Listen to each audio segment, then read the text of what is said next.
What's up, fighting fans? Tips from the Fight IQ channel. Today we are back for a new episode of the Fight IQ Unplugged. This week we had the chance to be with Chelsea Connor. Chelsea is a professional MMA fighter. She used to fight at King of the Cage and now she's fighting at LFA. She also owns her own gym where she gives classes in Ohio, which is the Smileback Training Center. But without further ado, let's have a chat with her. What's up, fighting fans? I'm here with Chelsea Connor. Chelsea is a professional MMA fighter. She is located in Ohio and she has her own gym, Smileback Training Center. Thanks for being here, Chelsea. Yes, thank you for having me. So let's start with making acquaintance with you. I saw that you mentioned in another interview that you came to MMA only at the age of 18 years old, but that you had an uncle that was kind of inspiring you. He was doing karate. Was that the first relation you had to martial arts as a kid?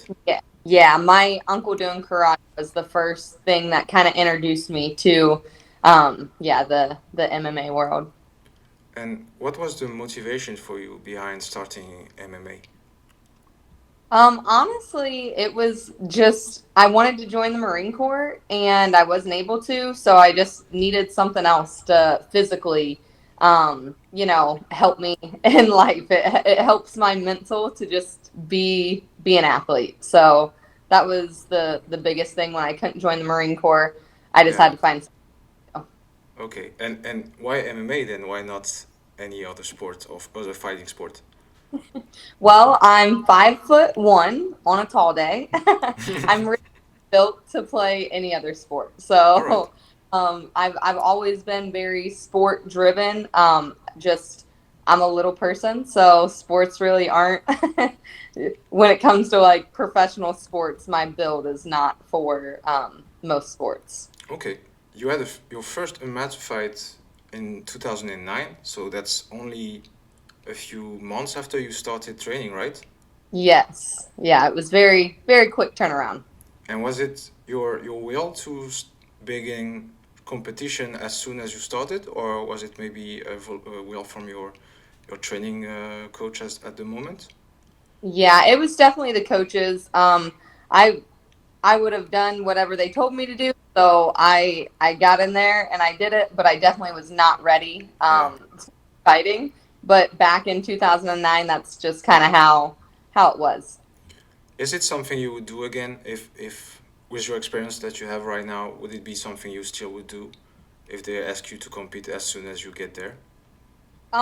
With how much MMA has evolved now, absolutely not. Okay. No, I've gotten murdered had I done that day. MMA has evolved so much, Yeah. so you really train. But back in 2009, yeah, I would have done it again. All right. Because MMA wasn't as the competition wasn't as good back Yeah. then.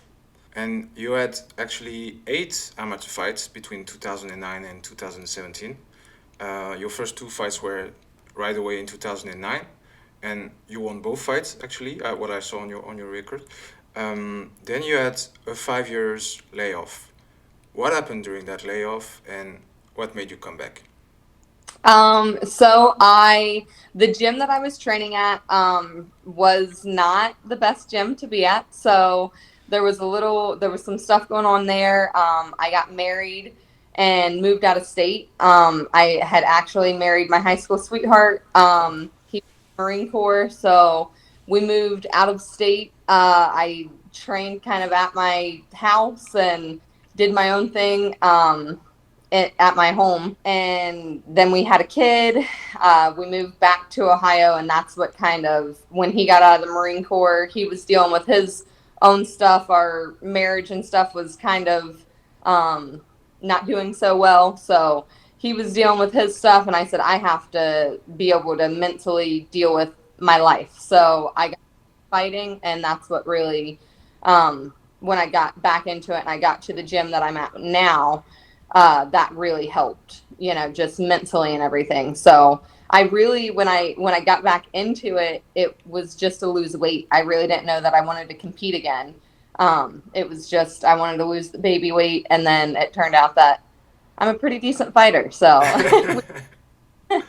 And was it kind of a therapy then also? You mentioned that was helping you with your personal stuff, so you used it as your own therapy. yes, 100%. And after that, so you continued your amateur career, of course. Were you at the time looking to go pro when you start, yeah, packing up victories, let's say in the amateur circuit? Were you already looking to go pro, maybe? I wasn't. My head coach was instantly when he saw me after like the first week of training, he was like, "You got what it takes to be professional." And I thought he was crazy. I was like, "Absolutely not. No, I'm not going to do that." And then I just kept on training, kept on racking up the wins. And I'm like, then no one was willing to come to Ohio to fight me. And I'm like, okay, what's going on? Maybe I am that. Um, and so then after my last amateur fight, I had actually had a shoulder surgery from my second to last amateur fight to my very last one. And then when I went in, the shoulder held up well. We knew it was time after that fight to go ahead and turn pro. Awesome.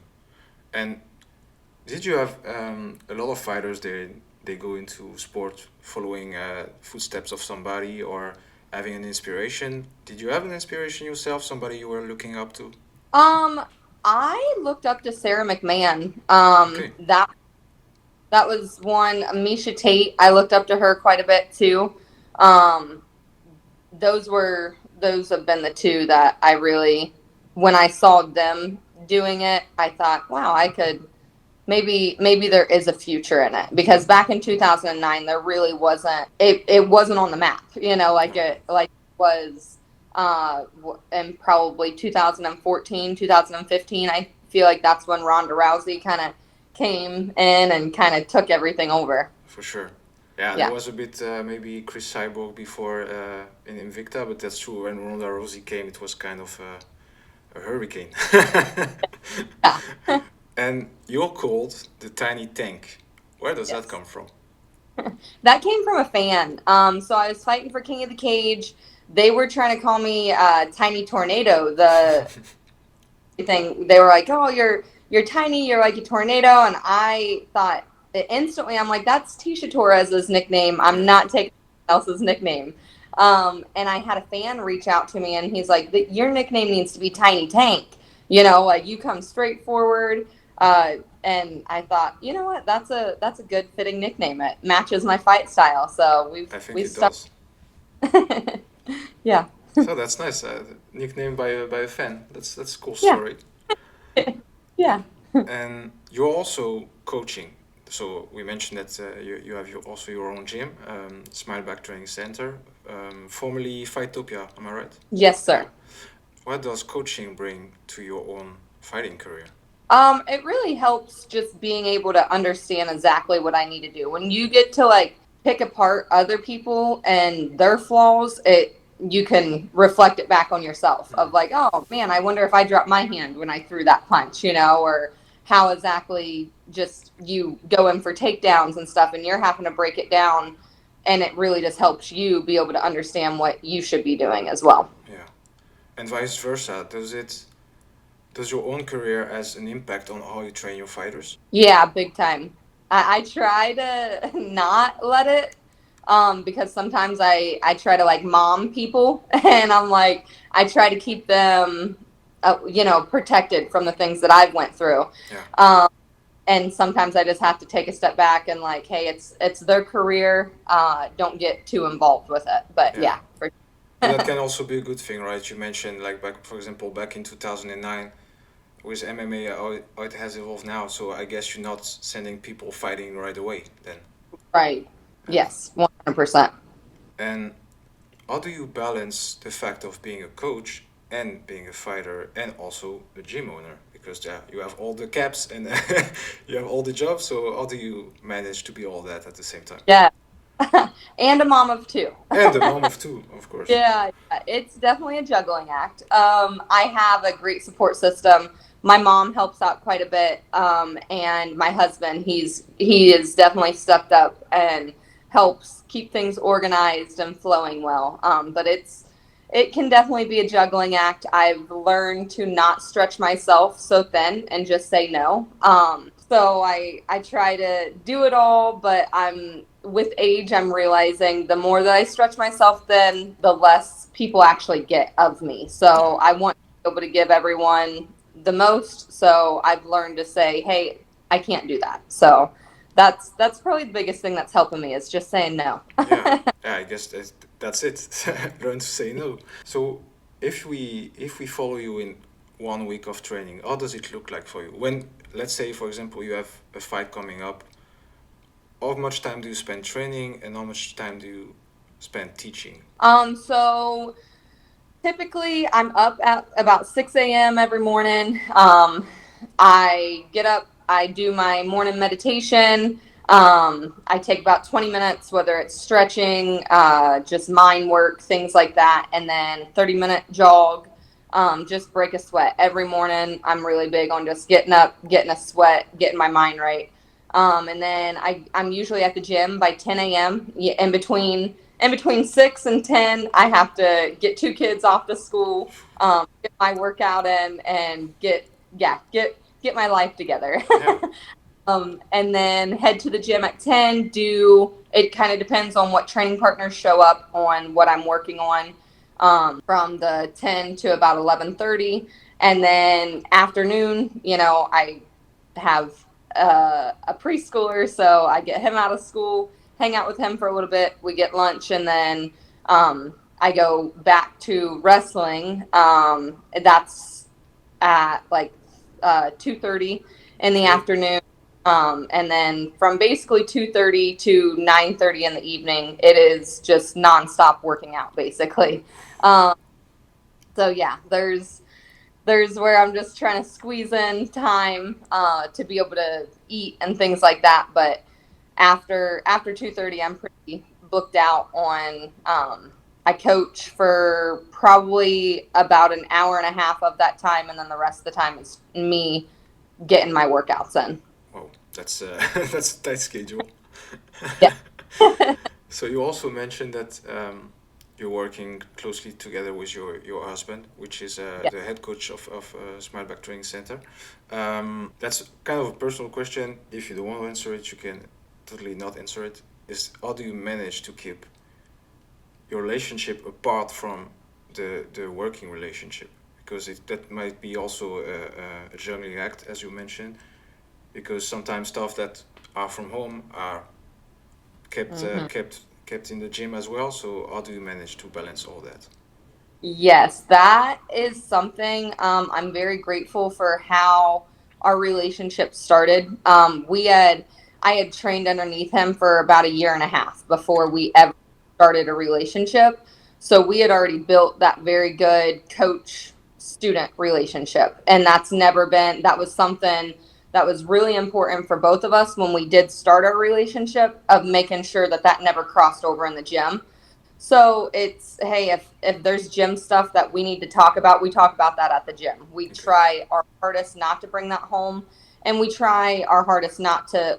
We probably do better not bringing our home life into the gym than bringing the gym home to us, Oh, just because we never want to put, the burden of our home life on our athletes and things like understand. that. Like, so we do well keeping it out of the gym, but there's definitely times at home where we have to be like, hey, like, shut up about the gym. Just shut up talking about it. So, but the way that our relationship started has definitely helped us be able to separate the two, because it was uh, never a thing, Yeah. that. So yeah. And does your kid also, your kids actually, you have two kids. Do your kids also hang out at the gym sometimes? Yeah. So my 12-year-old daughter, she used to always be at the gym with us when she was younger. Now that she's 12, she's, going through this preteen stage. Yeah. So she was left at home and not be a part of it so much.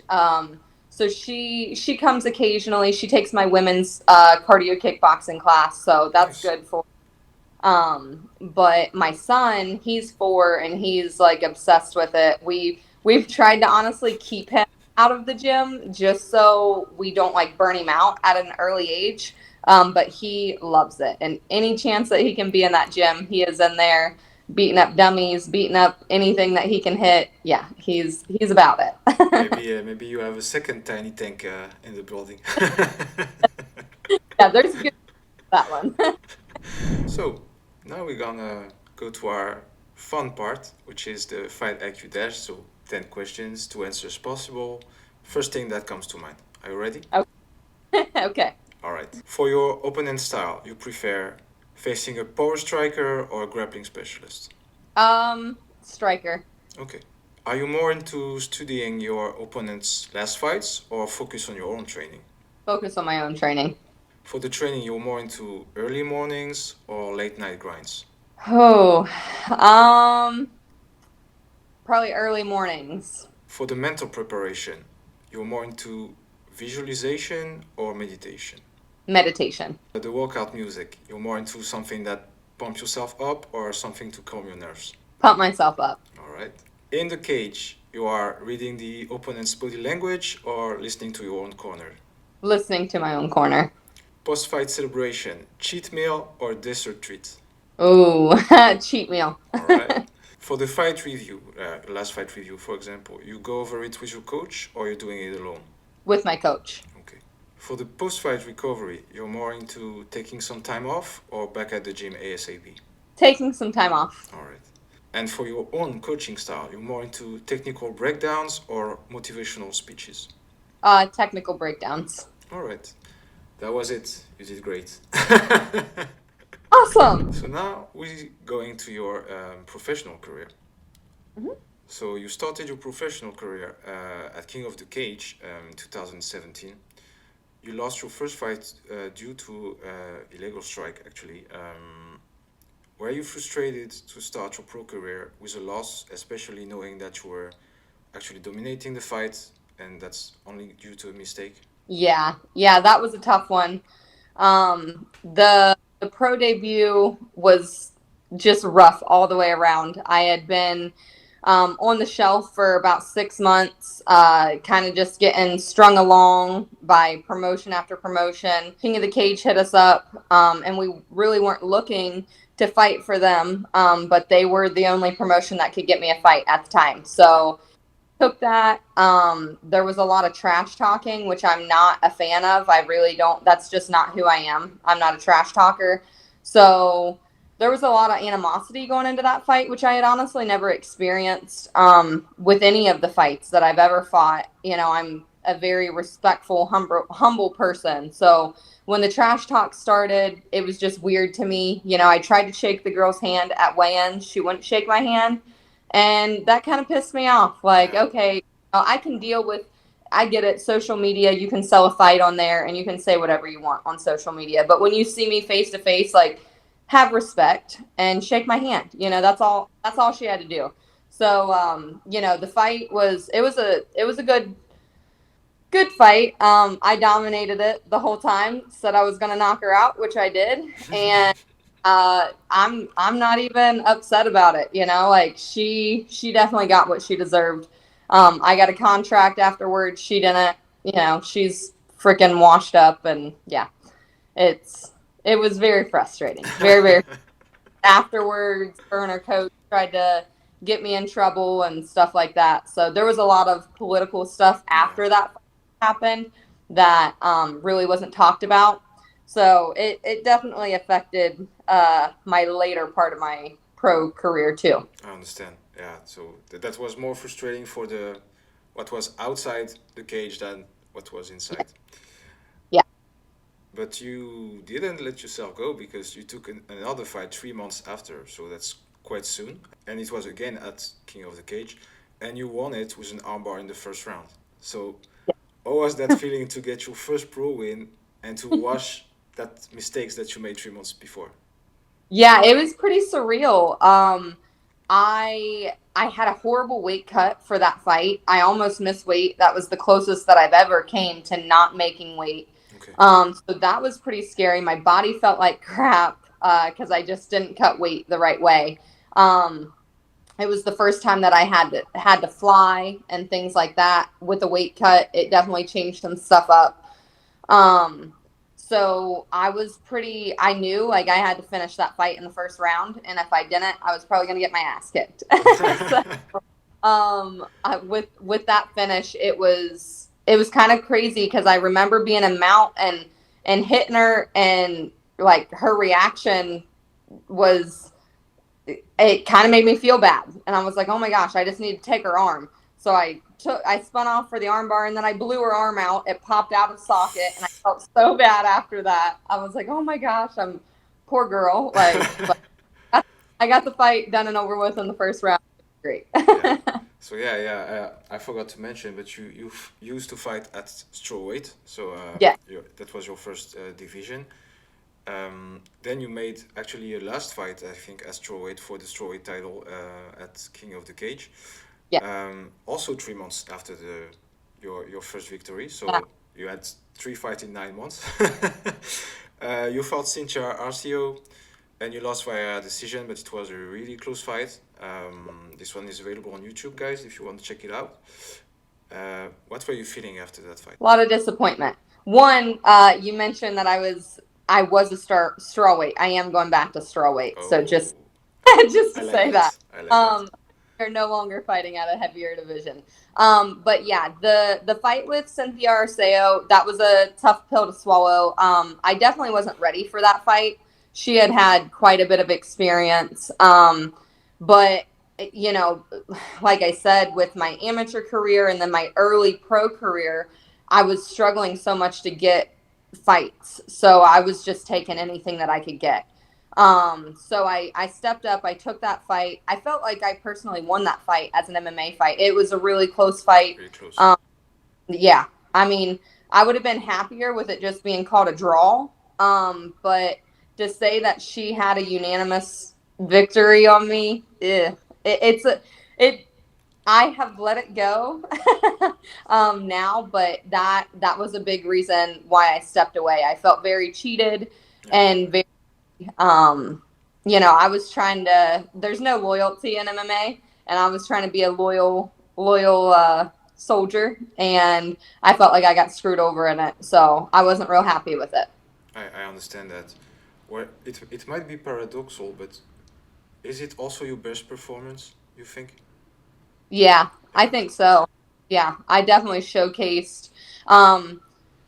My striking probably looked not as good, but she's a 23-time black belt karate champion. I mean, her striking was on a whole other level. Like, it was, yeah, definitely. My striking could have looked a little bit better. And I guess I should have probably just kept a hold of that arm bar in the first round. That went close to be an early finish, yeah. Yeah, I definitely had it. And I had felt her arm pop, and the fight before I popped the other girl's arm. So I'm going to let go of it. And then she fought me for another, 20 minutes. It was insane. But she ended up leaving as soon as the fight was over. She left for the hospital because her arm was messed up. So, I don't know. It was definitely. Were you too kind, maybe, you think? Yeah. Yeah, there's definitely lessons learned. And that's what I've said in other interviews since that fight, listen, if I get your arm, you better tap because I'm blowing it out. Like, I'm no longer going to be nice about it. It cost me a world title, So I'm not going to feel bad about punching your face off or breaking your arm. Like, it's part of the game. I've tried to be sportsmanship, and, at the end of the day, it's a fight, like, and that's what it has to be. Yeah, you're there for that. So I think, there's nothing wrong with that. Also, so you mentioned that the weight cut was difficult at that time, making strawweight. And I was thinking, after seeing that fight, I was checking the dates and stuff like this. So you had 3 fights in 9 months, as we said. So you had to make that weight cut 3 times. Mm-hmm. Do you think it impacted the result? Maybe you were not looking as good as you wanted to look because also the 3 weight cuts were damaging. Yeah. Yes, for the first 2, the fight against Cynthia Arceo, that was a really good weight cut. Okay. Great during that fight. So I don't think it affected me for that, but my first 2 professional fights, yeah, the weight cut definitely affected me. Thanks for the honesty. Yeah. After that, you had another layoff. I think 5 years as well, if I'm correct. Yep. You had a kid, you had a surgery. Yes. COVID hit as well. And you said that you needed to step out because you didn't love that MMA that much anymore. And it's kind of hard to believe. You know why? Because every time I see you in the cage, you're smiling the whole time. How can you Yeah. not? How can you say that you didn't love fighting anymore? I was just really weird place mentally. I kept on. I knew I wanted to have another kid, Okay. so that's a really big thing. Of man, I really do love fighting, and I've tried. As you can see, I've tried to get away from fighting multiple Yeah. times, and it just back to me. So I'm like, this is. I'm finally at a stage in my life that this is who I am. I'm gonna embrace it. I'm gonna talk about it. I'm gonna be a positive inspiration for other people. I've tried to hide it for so long, and I've kind of like screwed myself over on being able to get to a bigger stage, just because I've not publicly talked about, me being a fighter.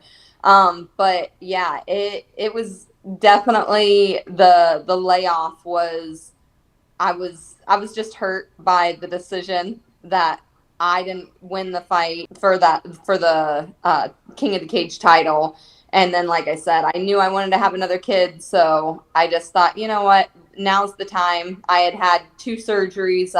I had gotten my nose fixed, and which didn't help because I was having some troubles breathing, which I had had nose surgery back in the day too after I Okay. had gotten it broken. So and then I had another surgery after that, which didn't help the issue that I had. So there was two surgeries, a kid in the mix of that, and just kind of enjoying a slower paced life because running a gym and training full time is a lot. So Yeah. it was nice to just get to enjoy being a mom for a little while. Do you think that's actually something positive for your the rest of your career, right?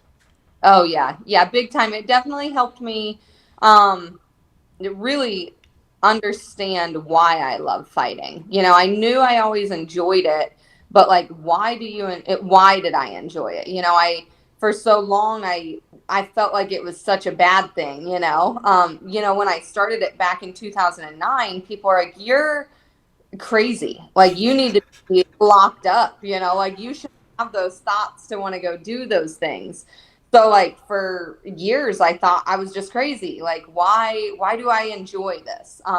And now that it's more mainstream and people Yeah. are, being positive with it, and now I feel like I can actually embrace it and show off what I actually am. I have another question which I didn't write up, but I had another interview with some fighters, Daniel Franza from LFA and Franz Malombo from PFL, and they say that when COVID hit, it was really hard on their career, and both of them needed to find a job in between because they couldn't book a fight or anything. Was it the same for you, or having the gym was enough? Well, so we had actually closed our gym. I want to say a year or so before COVID hit, which actually was a really good thing. So we didn't have to go through the whole COVID thing. Okay. Um, my son, when COVID hit, I had just had my son. My son was like 6 months old, I think. So I was able to stay at home during that time. My husband owns his own business. He's a tattoo artist. Okay. We were able to stay afloat that way. But it was definitely rough. And training wise, we were just training at our house. So it wasn't like I had to go out and get a job or anything like that, thankfully. But COVID definitely made things very, very weird. And I honestly focused more on football. We kind of joked around that I was gonna try out for one of the female Yeah. football. If there was something closer to where I live, I definitely would have.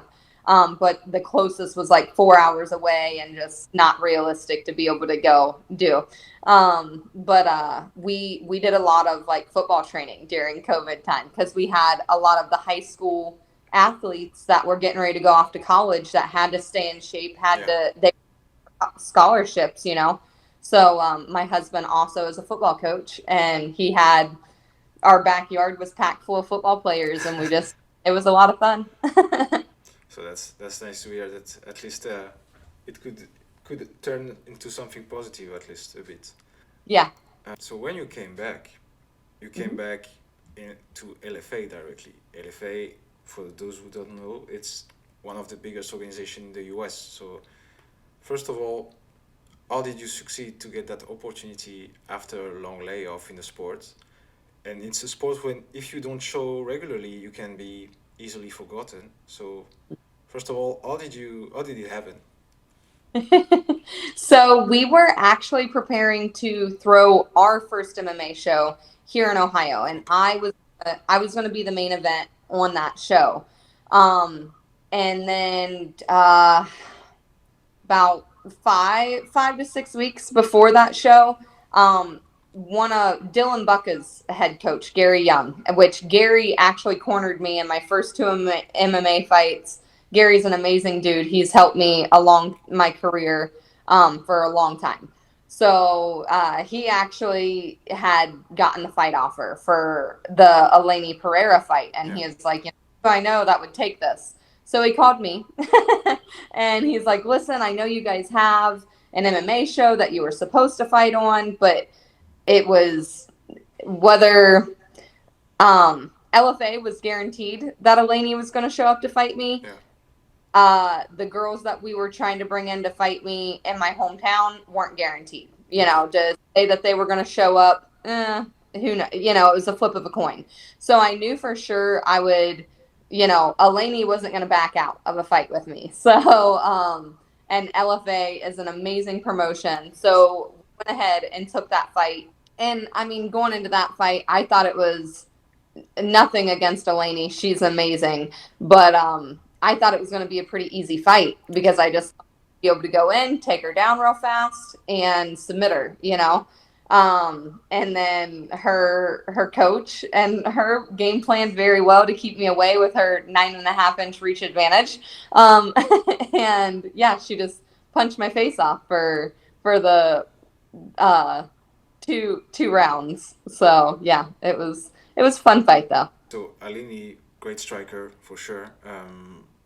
So you lost the fight actually by decision, but did it really feel like a loss because you came fighting back in big organization 5 years after layoff against a tough opponent in a new weight class? This is also to be mentioned. It was the heavier weight class. So yeah, did it really feel like a loss to you? It really didn't. It was a win-win situation. All in all, I knew fighting up a weight class was going to be a test for me. At 115, I'm pretty dominant, and I feel like I can finish just about any female in the 115 division. 125, I know I'm not finishing those girls. Okay. Like, I know it's a war every time I get in there. So I just didn't want a hard weight cut, though, my first fight back. I just wanted to be able to enjoy it. And I got to do that, the Laney fight. So, no, it definitely didn't feel like, oh my gosh, I lost or anything like that. Like I was proud of myself, for getting in there. I had a great time. I enjoyed every second of it. So I was proud. I wasn't upset at all about that. That's great. After that, you had another fight, which was at SCS Renegade Rumble 6, which was in August, if I'm correct. Yeah, Yes. so 3 months ago. You won via decision, and it looked like you had a lot of fun. Like you were again smiling the whole time, but I mean, even more than the usual. Was there a particular reason for it? Yeah, I had gotten to fight back in Ohio. It had been like 8 years since I had fought in Ohio, so I was just so pumped to be able to fight in front of my people. My fans travel, but not the masses. They're not able to travel, halfway across the U.S. like that. So getting to fight in my home state, that was so amazing, and I was just happy to be able to put a show on for my fans. Yeah, Yeah. so you won. No disrespect to your opponent, Marisol, but pretty easily, right? I would Yeah. say. Yeah, and now we are looking into the future because until then you didn't have a fight yet. Drake Jimenez, your business manager, with who I had to talk, mentioned some stuff for you for the future. Maybe Yeah. you can tell us a bit more about it. He said that you might fight back at LFA, so you mentioned maybe back to your former weight class strawweight division, or at BKFC even. Yes, he keeps on trying to push on that. I said there's only one person I'm willing to fight for in bare knuckle, and that's Kanya Sazan. That's the girl that I made my pro debut against. She deserves that ass whooping. So anyone else, I'm not doing it. I will not fight anyone else in bare knuckle, but Kanya Sazan, if we want to get that contract sent up, I would gladly do that. But other than that, I'm fighting for LFA, we're sticking to MMA. Nice. So yeah, back to strawweight division then. So I guess now you have that weight cut on lock. Like you know how to do it. You had good people in your corner to help you with that. Yes, yeah, I have an amazing nutritionist. I work with Eddie Robinock and then Anthony as my personal chef. So the food is no longer an issue. That used to be back in the day a really tough thing for me. So yeah, we've gotten that all figured out. So the cut to 115 is going to be. I wouldn't say it's going to be super easy, but it'll be much easier than what it used to be. That's nice. Do you have maybe some timeline to give us for the next fight, or is it not official yet? It's not official yet, but I know sometime in January. Oh, that's nice. In Ohio or somewhere else? It'll be in somewhere else. It won't be in. Okay, yeah, that's nice. Yeah, it was actually all the question I had for you today, Chelsea. So Awesome. once again, thank you so much for being here today. That means a lot that you take your time of your busy schedule. And yeah, maybe you have something else to announce for us, something in your actualities or something you want to mention. Um, the only thing that I would have to mention is our gym that's going to be getting ready to open up. I know in past interviews I talked about it opening up in January. We've actually gotten more square footage and we're getting an even bigger location. So it's actually going to be closer to February, March that we open that mega gym up. But still, I know everyone in the community is really excited about that. So yeah, reminding everyone to stay posted Yeah, on what's to come. I It will. is coming. I will of course put your social media into the description of the video. Also the one of your gym then that people can look take a look at it. So again, Perfect. thank you so much, Chelsea. You have great energy. I really enjoy doing that interview with you, and I wish you all the success. And I can't wait to see you fight at LFA in January. Thank you so much. So that was it for our discussion with Chelsea. Once again, I'm really grateful to her that she came. She took her time in order to be with us, even with the busy schedule that she has. She has a great story, great energy. As you can see, she's always smiling and open to any question. I really enjoy that. I will put her social media and the one of her gym into the description, so please guys, go take a look at it. Go give her some support for her next fight and for the big opening that she's preparing. I will see you in the next Fight IQ show. Stay safe and enjoy the fight.